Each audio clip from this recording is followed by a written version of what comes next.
1788, after weary months at sea, the first settlers landed at Sydney, Australia.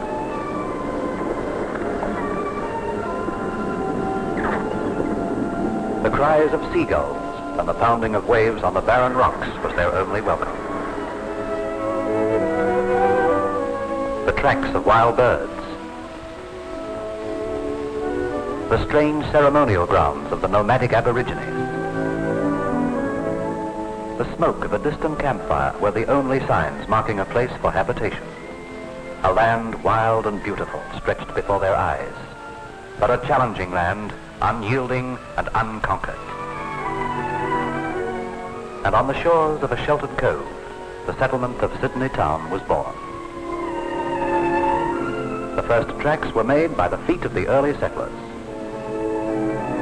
Their wagons ground out the first roads. The township grew without much thought into the city of our times. See where one of the main highways out of the city still follows the ruts of the bullock carts. And so today the people of our towns have to put up with the discomforts of unplanned, overcrowded cities. Cities which have outgrown themselves.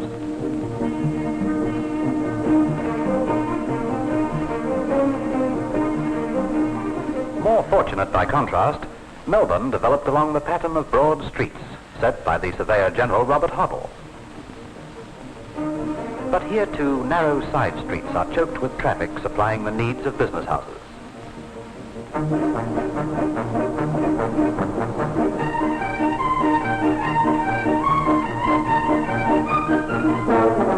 Adelaide, built on a site chosen and surveyed by Colonel Light 112 years ago, is now a garden city with broad streets and city squares.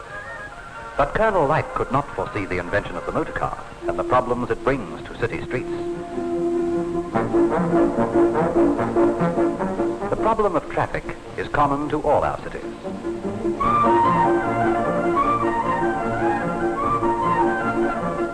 Hold-ups occur wherever different needs conflict, and different needs clash wherever development has been haphazard and unplanned.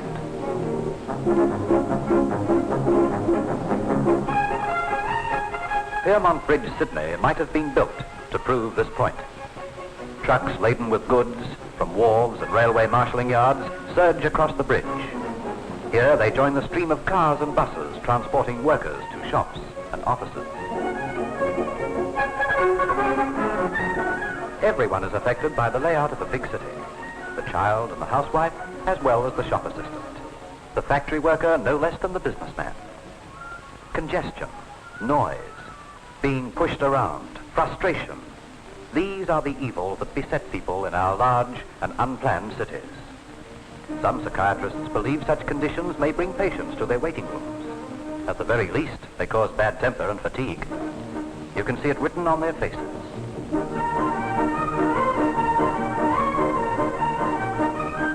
Yes, mate, dynamite. That's the only way to get through.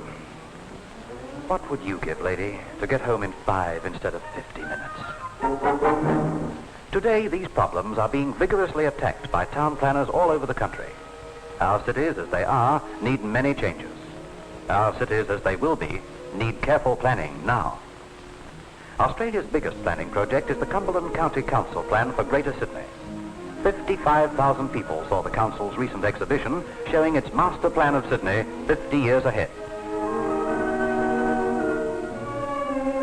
This elevated expressway is one idea to get Sydney's traffic moving.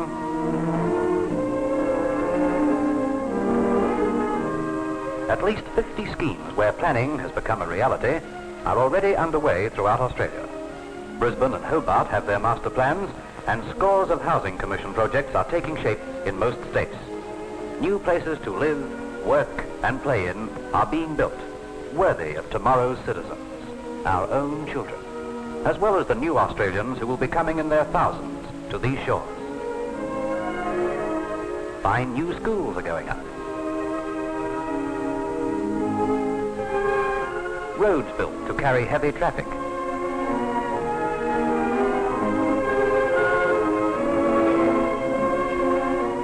Large playgrounds where children play in safety.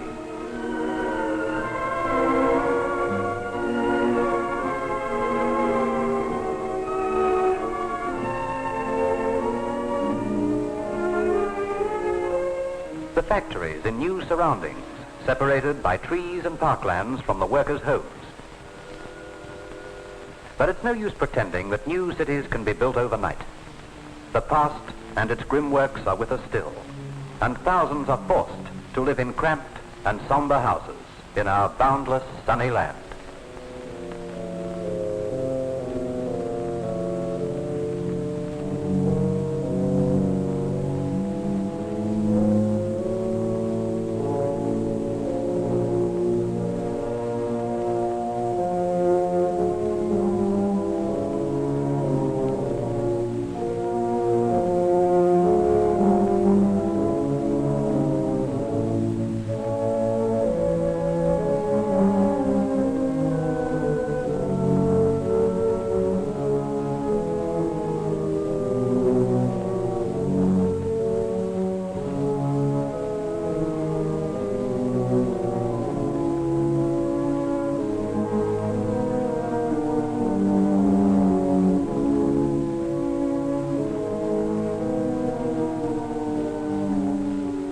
We give broad acres for our sheep to graze, and this is where some children play.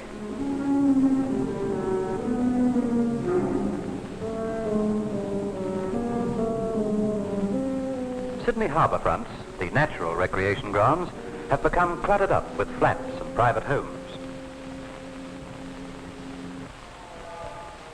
A little foresight could have given us more parks and gardens.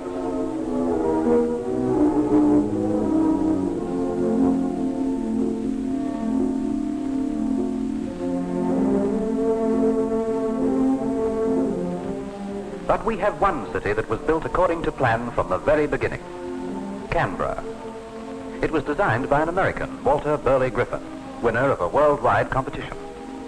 Building has been in progress since 1913, and today much of the grand design has been accomplished.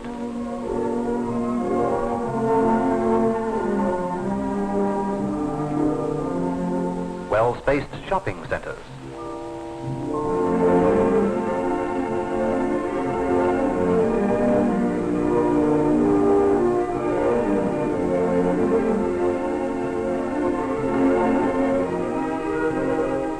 Offices in ideal surroundings.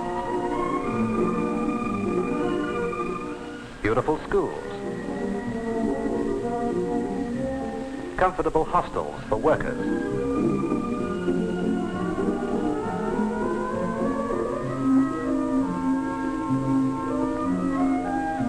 People live surrounded by trees and flowering shrubs.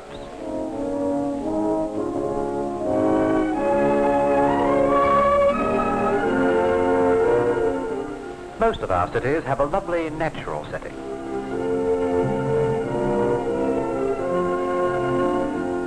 Sydney on the harbour. Melbourne on the Yarra.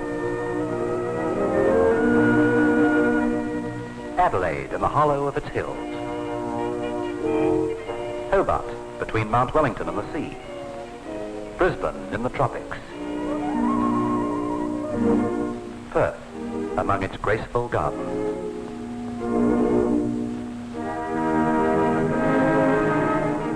We have the chance to make the most of the opportunities nature has given us. We can plan the future development of our towns. But the planners can do little without the support of the community. All of us can help the planners by taking a personal interest in the future development of our cities and towns.